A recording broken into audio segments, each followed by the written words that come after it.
नमस्कार प्यारे बच्चों।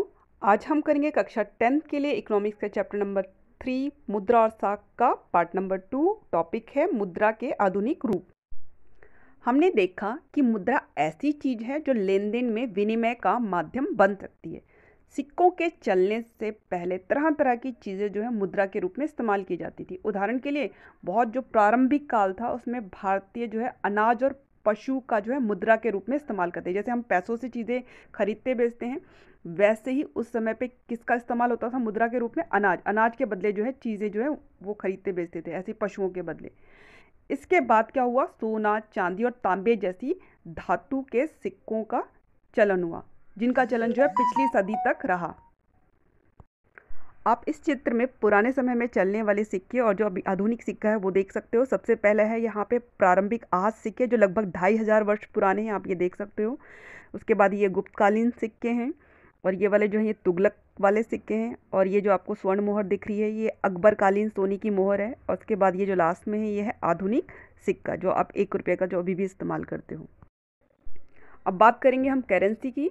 तो मुद्रा के जो आधुनिक रूप हैं उसमें करेंसी, कागज के नोट जो हम इस्तेमाल करते हैं, और सिक्के शामिल हैं।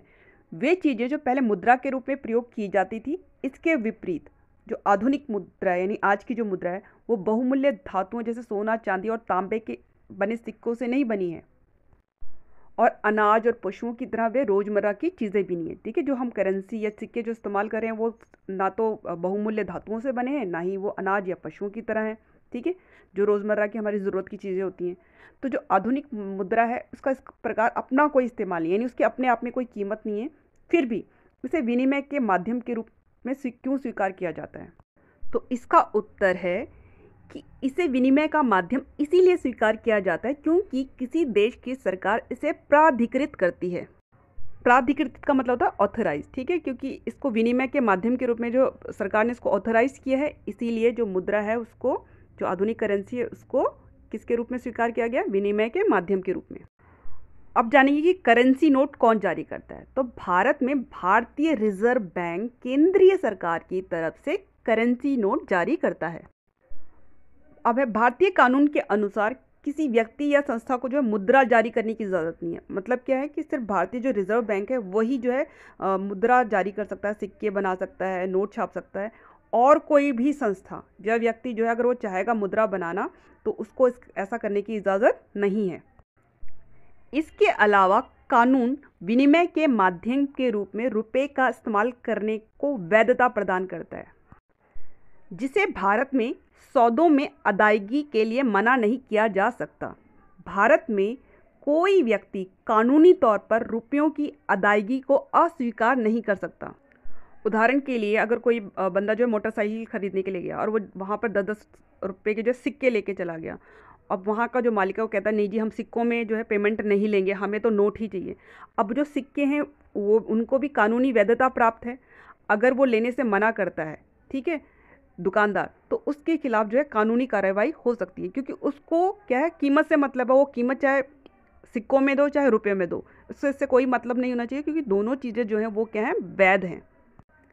इसीलिए रुपया व्यापक स्तर पर विनिमय का माध्यम स्वीकार किया गया है।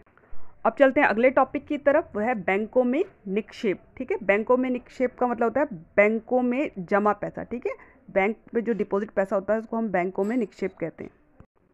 लोग मुद्रा बैंकों में निक्षेप के रूप में रखते हैं, यानी डिपॉजिट के रूप में रखते हैं। किसी समय पर लोगों को रोज़मर्रा की आवश्यकताओं के लिए कुछ ही करेंसी की ज़रूरत होती है। उदाहरण के लिए हर महीने के आखिर में वेतन वाले मजदूरों के अतिरिक्त नकद होता है। मतलब क्या है कि जैसे महीने में जो सैलरी मिलती है उसके लास्ट में जो है कुछ पैसा जो उनके पास बच जाता है। ठीक है, जिनको भी सैलरी मिलती है, तो लोग इस अतिरिक्त नकद का, यानी जो उनका एक्स्ट्रा कैश बच गया है उसका क्या करते हैं? वे इसे बैंकों में अपने नाम से खाता खोलकर जमा कर देते हैं। बैंक ये जमा स्वीकार करते हैं और इस पर सूद भी देते हैं, यानी कि जो बैंक है वो ये पैसा आपका जो है वो अपने पास जो है डिपॉजिट कर लेते हैं और इस पर आपको ब्याज भी देते हैं। क्योंकि बैंक खातों में जमा धन को मांग के जरिए निकाला जा सकता है, इसीलिए इस जमा को मांग जमा भी कहा जाता है। मांग जमा एक अन्य दिलचस्प सुविधा देता है। यह सुविधा इसे मुद्रा का महत्वपूर्ण लक्षण प्रदान करती है। आपने नकद की बजाय चेक से भुगतान के बारे में सुना होगा, है ना? कई बार हम जो पेमेंट है वो कैश की बजाय किससे करते हैं? चेक से करते हैं। चेक से भुगतान के लिए भुगतानकर्ता जिसका किसी बैंक में खाता हो एक निश्चित रकम के लिए चेक काटता है। और चेक ऐसा कागज है जो बैंक को किसी व्यक्ति के खाते से चेक पर लिखे नाम के किसी दूसरे व्यक्ति को एक खास रकम का भुगतान करने का आदेश देता है।